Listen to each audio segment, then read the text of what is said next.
নমস্কার, দেখছেন TV9 বাংলা। দিনের গুরুত্বপূর্ণ খবর নিয়ে শুরু করছি বেঙ্গল ব্রেকিং। স্টুডিও থেকে আপনাদের সঙ্গে রয়েছি আমি সম্প্রীতি, আর নিউজ রুম থেকে আমার সঙ্গে রয়েছে সুরজিৎ। আর স্বাস্থ্যে কত গভীর অসুখ যে লুকিয়ে রয়েছে রাজ্যে, আর তল পাওয়া যাচ্ছে না। কেন বলছি?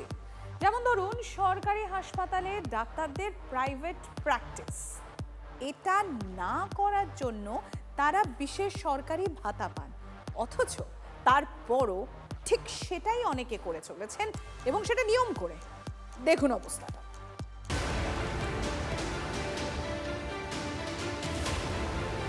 ডাক্তার সূর্যাংশু রায়, MBBS MS, অর্থ ডিপার্টমেন্ট, মুর্শিদাবাদ মেডিকেল কলেজ হাসপাতাল। আমরা যখন আসি প্রথমে তিনি বলেন যে একটু পরে অপেক্ষা করছি, তারপরে ঠিক এই পিছনের দরজা দিয়ে তিনি বেরিয়ে যান।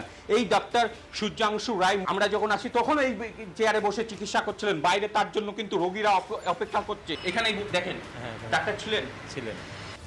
ক্যামেরা দেখতেই ভ্যানিশ ডাক্তারবাবু। বেশ খানিকক্ষণ পর আবার উদয় হলেন। তারপর নাটকের পরের অঙ্ক। আমি হাসপাতাল থেকে যুক্ত নেই, ছেড়ে দিয়েছি কাজ। কবে ছেড়েছেন? আমি কালকে আজ সকালে ছেড়ে দিয়েছি। এখন এই যে আমার রেজিগনেশন এখনো তো জমা দেননি? জমা দিয়ে ভেরিফাই হয়ে গেছে। করলেন? সকালবেলায় করে দিয়েছি। 27/7/26-এ।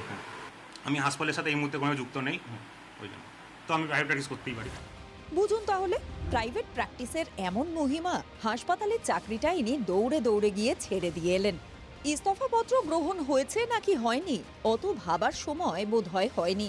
চিঠি দেখানোর তারা এত। এই সময় তো আপনার থাকার কথা হাসপাতালে, আপনি কেন চেম্বারে? আপনি চেম্বার করতে পারেন? মানে আপনি হাসপাতাল ছেড়ে, মেডিকেল হাসপাতাল ছেড়ে বাইরে চেম্বার করতে পারেন কি আপনি? এটা বৈধ আপনার? ডাক্তার দেখালেন? কত টাকা নিয়েছিলেন? 400 টাকা ফি। চিকিৎসকের সামনে কিন্তু যারা রোগীর আত্মীয় তারা জানিয়ে দিলেন 400 টাকার ফি নিয়ে কিন্তু চিকিৎসা করছেন শিল্পিয়া বিশ্বাস, যিনি মুর্শিদাবাদ মেডিকেল কলেজ হাসপাতালের চিকিৎসক। পরে কথা বলবো আপনার সাথে। আপনি পরে কথা বলুন, থাকার ডিউটি করেছি আমি। হ্যাঁ পরে। আমি আপনার সাথে পরে কথা বলে নিচ্ছি। না, আমি পরে কথা বলে নিচ্ছি। একটি বেসরকারি ক্লিনিক, সেখানে কিন্তু ডাক্তারবাবু রাজেন্দ্র সাউ তিনি চিকিৎসা করছেন, এবং তার বাইরে যে name plate, doctor Rajendra Kumar Sahu, general and laparoscopic surgeon, Murshidabad medical college হাসপাতাল। যে সময়টা থাকার কথা ছিল মুর্শিদাবাদ মেডিকেল কলেজ হাসপাতালে, সেই সময়টা তিনি রয়েছেন একটি বেসরকারি ক্লিনিকে, টাকা বিনিময়ে তিনি চিকিৎসা করছেন এবং পাশাপাশি MR মিট নিচ্ছেন এই ক্লিনিকে বসে। ডাক্তার জাবেলা M জাভেদ এখানে তিনি চেম্বার করেন, আজকেও এসেছিলেন। তার যিনি কম্পাউন্ডার আছে তিনি জানিয়েছেন কর্মরত মুর্শিদাবাদ মেডিকেল কলেজ অ্যান্ড হাসপাতাল। কখন এসেছিলেন ডাক্তার? 10টার দিকে। এখন বেরিয়ে গেলেন? মানে এই 1:20 নাগাদ, 1:30 বাজে। ডাক্তার জাবেলা M জাভেদ, MBBS ক্যাল MS গাইনো, গোল্ড মেডিসিন। উনি মেডিকেলের চিকিৎসক। হ্যাঁ। উনি এই টাইমে দিল্লি থাকেন? হ্যাঁ, কি বারে বসে? মঙ্গলবার বাদে উনি এভরিডে এখানে চেম্বার করেন। আসলে নিয়ম ভাঙাটাই এদের কাছে রুটিন। সরকারি হাসপাতালে রোগী দেখার বদলে নার্সিংহোম বা ব্যক্তিগত চেম্বারে ব্যস্ত থাকেন অনেক ডাক্তারই। এই বিষয়ে মুর্শিদাবাদ মেডিকেল কলেজ হাসপাতালের অধ্যক্ষের হুঁশিয়ারি, আইন অনুযায়ী পদক্ষেপ করা হবে। এর আগেও কিন্তু একাধিক ডাক্তারকে শোকজ করা হয়েছে, তবু বদলায়নি এই বেনিয়মের ছবি। বারংবার কিন্তু সরকারি হাসপাতালে সাধারণ মানুষদেরকে ভোগান্তির শিকার হতে হয়, কিন্তু সেই জায়গায় দাঁড়িয়ে যে সমস্ত চিকিৎসক রয়েছেন তারা এইরকমই প্রাইভেটে একের পর এক প্র্যাকটিস করতে থাকছেন। গরিব মানুষরা সামান্য পরিষেবাটুকু পান না। ক্যামেরায় সিদ্ধার্থর সাথে কৌশিক, TV9 বাংলা। ওষুধ চাইলেই শুনতে হচ্ছে নেই। জলপাইগুড়ি ঘটনা, প্রধানমন্ত্রী জনঔষধি কেন্দ্রগুলোতে একই ছবি। আর এই কথাটা যখন সাংসদের কানে যায়, সাংসদ শুনেছেন এবং জানিয়েছেন অতি দ্রুত সবটা ঠিক হয়ে যাবে।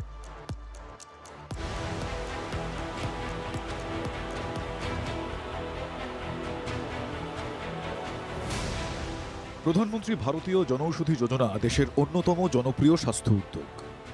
সাধারণ মানুষের কাছে খুব কম দামে ভালো মানের ওষুধ পৌঁছে দিতে কেন্দ্রের বিশেষ উপহার এটি। তবে জলপাইগুড়ি জেলা জুড়ে এখানেই সমস্যা। অভিযোগ, চাহিদা অনুযায়ী যোগান নেই, বহু ওষুধ পাওয়াই যাচ্ছে না।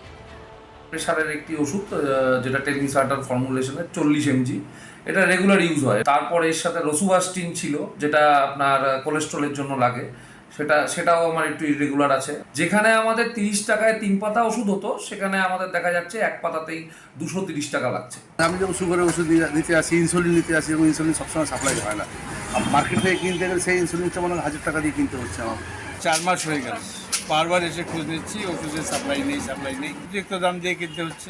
এখানে তো 123 টাকা এরকম পাতা ছিল, আর ওখানে এখন কিনছেন এখন 500 টাকার উপরে দাম। জেলার বিভিন্ন প্রান্তে ছড়িয়ে রয়েছে 10টিরও বেশি প্রধানমন্ত্রী জনঔষধি কেন্দ্র। সমস্যা সব জায়গাতেই এক। বেশ কিছু আইটেম আমার ঘরে এখন নেই, হ্যাঁ, যেটা ডিমান্ড প্রচুর, আমি দিতে পারছি না। অর্থাৎ আপনারা ডিমান্ড দিচ্ছেন, পাচ্ছেন না, না এইভাবে মাসের পর মাস চলে যাচ্ছে। প্রেশার, সুগার, নার্ভের বা কিডনির সব ওষুধই আমাদের সাপ্লাইয়ে খুব প্রবলেম হচ্ছে। প্রায় মাস 6 হয়ে গেছে, মাস 6 ধরে এই প্রবলেমটা চলছে। বিক্রেতাদের বক্তব্য, ওষুধ যে ঠিকমতো পাওয়া যাচ্ছে না সেটা নিয়ে অভিযোগ জানানোর কোনো নির্দিষ্ট ব্যবস্থা নেই। ফলে তারা কোথায় কার কাছে যাবেন সেটা তাদের নিজেদের কাছেই স্পষ্ট নয়। তবে TV9 বাংলার কাছ থেকে রোগীদের দুর্ভোগের খবর এবার পৌঁছেছে সাংসদের কানে। যাতে সলভ করা যায়, তার জন্য আমি উদ্যোগ নেব এবং মানুষ যাতে সহযোগিতা পায় তার ব্যবস্থা নেব। মানুষ চাইছে এই সমস্যা দ্রুত মিটুক এবং যাতে কাউন্টার থেকে তারা আবার ওষুধ পায়, এই দাবি কিন্তু জানাচ্ছে সাধারণ মানুষ। নীলেশ্বর সান্যাল, TV9 বাংলা, জলপাইগুড়ি। আবাসে দুর্নীতির বাস। তৃণমূল জামানায় বাড়ি দেওয়ার নাম করে কিভাবে শোষণ হয়েছিল তার জন্য দুটো উদাহরণ দেব আপনাদের। বাড়ি দেবেন তৃণমূল নেতা, তার টাকার খাই মেটাতে মায়ের গয়না বেচতে হলো ছেলেকে। ক্যানিং এর কাঠমানির টাকা ফেরালেন সেই তৃণমূল নেতা। দেরি হলেও হয়, কালকে রাত্রে আনতে পারতাম। মা একটা সোনার কারেন্ট ছিল, সেটা বিক্রি করে দেয় আজ সকালে।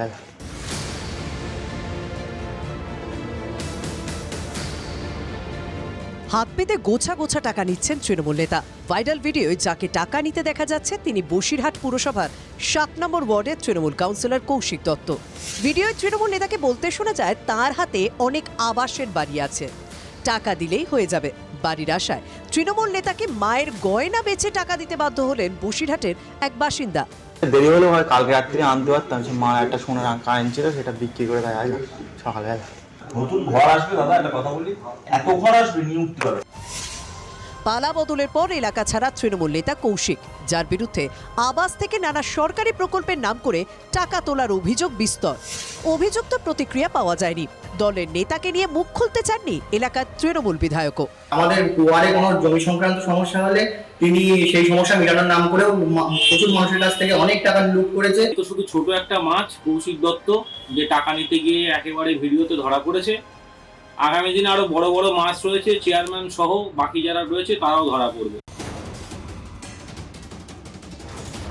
উত্তর 24 পরগনার বসিরহাটে হাত বাড়িয়ে টাকা নিচ্ছেন তৃণমূল নেতা, আর পাশের জেলা দক্ষিণ 24 পরগনার ক্যানিংয়ে কাটমানির টাকা ফেরালেন তৃণমূলের পঞ্চায়েত সদস্য। রীতিমতো খাতা পেন নিয়ে গ্রামবাসীদের সই করিয়ে তাদের টাকা ফিরিয়ে দেওয়া হয়। এলাকাবাসীর দাবি, দিঘির পাড় পঞ্চায়েতের তৃণমূল সদস্য মিলন হালদার আবাস যোজনায় ঘর দেওয়ার নামে অন্তত 40 জনের থেকে টাকা তোলেন। 5 থেকে 20 হাজার টাকা কাটমানি নেওয়া হয়। প্রায় 4 লক্ষ টাকা গ্রামবাসীদের ফেরত দেন তৃণমূল নেতা। টাকা দিয়েছিলাম, আমাদের চেয়েছিল 15-20 টাকা পেয়েছিল, 2000 টাকা দেওয়া হয়। মানে কাটমানি দিয়েছিলেন? করে দিয়েছেন, বললো আমার দিতে হবে। তাই যারা উঠেছে তারা বললো যে টাকা ফেরত দিতে, সবাই যদি পায় আমরাও পাবো। অভিযুক্ত পঞ্চায়েত সদস্য এলাকার তৃণমূল বিধায়কের ঘনিষ্ঠ হিসেবে পরিচিত। ক্যানিং এর MLA, তার বৌদি প্রধান ছিলেন স্বপ্না দাস, তার আন্ডারে এরা এই ধরনের অপকর্ম, দুর্নীতি, সন্ত্রাস করে বেড়াতো। মাথা গোজার একটা ঠাঁই চাই, তার জন্য এলাকার জনপ্রতিনিধিদের কাছে গিয়েছিলেন মানুষগুলো। যাদের ভোটে এরা কাউন্সিলর, পঞ্চায়েত সদস্য হয়েছেন, তাদেরকেই নিংড়ে নিতে এদের হাত কাঁপেনি। নূর আলম ও দেবব্রত মণ্ডলের রিপোর্ট, TV9 বাংলা। দেখুন, প্রতিবেশীরা জানেন পাড়ায় আসা লোকটি গাড়ির টায়ার সরাই করে আর এই দিয়ে ওনার সংসার চলে। এখানে কাজ না থাকা, ইনকাম না হওয়ায় তিনি বিদেশে যান, মালয়েশিয়া যান। কিন্তু সেই ব্যক্তি কিনা মানব পাচার অভিযোগে অভিযুক্ত। দুর্গাপুর থেকে একজনকে গ্রেপ্তার করেছে NIA। শুনেছি কি মালয়েশিয়া গিয়েছিল, আমি একবার জিজ্ঞেস করেছিলাম তো বললাম মালয়েশিয়াতে কাজ করি। ভাড়াটে হিসেবে এই পাড়াতেই 4 বছর বাস গোলাম জামার। পাশের বাড়ির লোকজনও গোলামের সম্পর্কে তেমন একটা জানতেন না। পাড়া প্রতিবেশীদের কাছে যে লোকটিকে নিয়ে নানা ধোঁয়াশা, সেই দুর্গাপুর শহরের নিউ স্টিল পার্কের বাসিন্দা। গোলাম জামাকে জালে তুলল জাতীয় তদন্তকারী সংস্থা। মানব পাচারের অভিযোগে গ্রেফতার করা হলো গোলামকে। আগে কোনো বুঝতে পেরেছেন কিছু এই লোকটা কিছু সন্দেহ না, ওরকম দেখে লোকটা বোঝা যেত না, কারোর সঙ্গে ওরকম সম্পর্ক নাই এর। একা থাকতো, এই রুমটা যেরকম গেটটা বন্ধ আছে এরকম গেট সারাদিন বন্ধ থাকবে। সোমবার সকালে পাড়ায় পুলিশের বড় দলের সঙ্গে তদন্তকারী অফিসারদের দেখে চমকে যান নিউ স্টিল পার্কের বাসিন্দারা। গত বছরের ডিসেম্বর মাসে একটি মামলার ভিত্তিতে তদন্তে নামে এনআইএ। সূত্রের খবর, ছত্তিশগড়ে মানব পাচারের মামলায় গোলামের নাম উঠে আসে। অভিযোগ, ওই রাজ্য থেকে সে বিদেশে বেআইনিভাবে শ্রমিক সরবরাহের কাজ করত। মাস 6 আগে গোলাম যায় মালয়েশিয়ায়। সেখান থেকে ফিরে মোবাইলে সিম কার্ড বদলে ফেলেও শেষ রক্ষা হলো না। টানা জিজ্ঞাসাবাদের পর তাকে গ্রেফতার করে এনআইএ। ভারতীয় ন্যায় সংহিতার একাধিক ধারায় তার বিরুদ্ধে মামলা হয়েছে। তার মধ্যে রয়েছে মানব পাচারের মতো গুরুতর অভিযোগ। नाम क्या है? वो भी नाम करने वाला। भाड़ा में रहते हैं? हाँ, किराए पे। कितने दिन आए थे? ये कितने दिन पहले यहाँ पर आए? 2-3 साल से शायद है। उसे कोई इंट्रोडक्शन नहीं है मेरा। এখানে চার দোকানে ওরকম চার দোকান চলছে না, তো ছেলেগুলো ইংলিশ স্কুলে পড়ে তো চলে গেছে মালয়েশিয়া কাজ করতে পয়সা কামানোর জন্য। অভিযুক্তকে ট্রানজিট রিমান্ডে নিয়ে যাওয়া হবে দিল্লি। যে বাড়িতে ভাড়ায় থাকতো গোলাম, তার মালিক থাকে বিদেশে। কার সঙ্গে যোগাযোগ করে গোলাম দুর্গাপুরে আস্তানা গাড়ল, বাংলায় কেউ এর সঙ্গে যুক্ত কিনা, কেন দুর্গাপুরকেই বেছে নিয়েছিল গোলাম, সব দিক খতিয়ে দেখছেন তদন্তকারীরা। দুর্গাপুর থেকে জয়ন্ত বিশ্বাসের রিপোর্ট, TV9 বাংলা। রাস্তা তো নয়, আস্ত সাগর। পথে নামলেই ভোগান্তি নিত্য সঙ্গী। ভরা বর্ষায় এটাই কঠিন বাস্তব রাজ্যের বহু জায়গায়। আঙুল তৃণমূল আমলের দিকে। কাজের নামে ওই সময় হয়েছে শুধুমাত্র ভাওতাবাজি, এরকম অভিযোগ ভুরি ভুরি। দেখুন, পশ্চিম মেদিনীপুরের কেশিয়ারি খড়গপুর রাজ্য সড়কের হাতিগেড়িয়া লেঙ্গামারা পোল সংলগ্ন এলাকার মারাত্মক অবস্থা। রাস্তায় হাঁটু সমান জল। আমরা প্রত্যেকদিন সকাল হলে খড়গপুর আমাদেরকে যেতেই হয়। এই সকাল থেকে যখন যাওয়ার সময় আমরা দেখতে পাচ্ছি যে রাস্তার উপর দিয়ে জল যাচ্ছে, হাঁটু অবধি জল ছিল। তাও সকালবেলায় চলে এসেছি। এখন তো দেখছো যে ব্যারিকেড লাগানো আছে, তো যাতায়াত করা যাচ্ছে না, অসুবিধার মধ্যে পড়তে হচ্ছে। হ্যাঁ, টানা 1 সপ্তাহ 10 দিন ধরে বৃষ্টি হচ্ছে, যার ফলে এই অবস্থা। যাতায়াতের ক্ষেত্রে কতটা যাতায়াতের ক্ষেত্রে রাস্তা ভেঙে গেছে, দেখতে পাচ্ছেন। প্রত্যেকেই অসুবিধা হচ্ছে, অনেক দূর দিয়ে ঘুরে আসতে হচ্ছে, এক কথা যাতায়াত বিচ্ছিন্ন। স্থানীয়দের অভিযোগ, এই দুর্গতি নতুন কিছু নয়। সামান্য বৃষ্টি হলেই এই দশা হয়। দুর্ভোগ থেকে মুক্তির পথ কি? সবাইকে হাতড়ে বেড়াতে হচ্ছে এই প্রশ্নের উত্তর। সমস্যা স্বরূপনগরেও লক্ষ লক্ষ টাকা একসময় বরাদ্দ হয়েছিল এই রাস্তার জন্য। কৈজুরি ও বালতি নিত্যানন্দকাটি গ্রাম পঞ্চায়েত এলাকার প্রায় 50টি গ্রামের মানুষের একমাত্র ভরসা এই সীমান্ত সড়ক। কিন্তু রাস্তার নামে এটা কি, সেটা বুঝে উঠতে পারছেন না এলাকার মানুষ। এতে মানুষই চালায় এই গাড়ি। এখানে দেখিস অবস্থা, পুকুর, এটা পুকুরের উপর দিয়ে যাচ্ছি আমরা। কত কোটি টাকা স্যাংশন ছিল, তা নিয়ে সেসব টাকা পয়সা সব চোরেরা খেয়ে ফেলিছে। টিএমসি সরকার নারায়ণগঞ্জ সময় এসেছিল, বালতি মিটিং বললো এই রাস্তা উদ্বোধন হবে, অমুক হবে তমুক হবে, কিছুই হলো না। সমস্ত জনগণের দুর্ভোগ। এত কষ্ট দেখছেন তো, দেখছেন কি কাটতে হয়ে গেছে, গাড়ি বন্ধ হয়ে গেছে। প্রায় 7 কিলোমিটার দীর্ঘ এই রাস্তা চলাচলের অযোগ্য। আগে বারাসত পর্যন্ত বাস পরিষেবা চালু থাকলেও এখন সেসব বন্ধ। ক্ষোভের পারদ চড়ছে। এই আবহেই রাস্তায় ধানের চারা পুঁতে বিক্ষোভ চলল। আগের সরকার প্রায় 15টা বছর চেষ্টাই করেনি। এই রাস্তাটার মা বাপ নেই বলে মনে হয়েছে। যদি রাস্তায় গাড়ি চলাচলের উপযুক্ত সরকার না করতে পারে, তাহলে রাস্তাতে বিকল্প কিছু করুক সরকার। আমরা আজকে সেই জন্য ধান রুয়ে দিলাম। সারা পশ্চিমবঙ্গের যত খারাপ রাস্তা আছে, যেগুলো তৃণমূলের 15 বছরে হয়নি, এই সরকার সমস্ত রাস্তার দিকে নজর দিচ্ছে। তৃণমূল আমলের ক্ষত বয়ে বেড়াতে হচ্ছে। এর থেকে এবার মুক্তির দিক নতুন সরকার।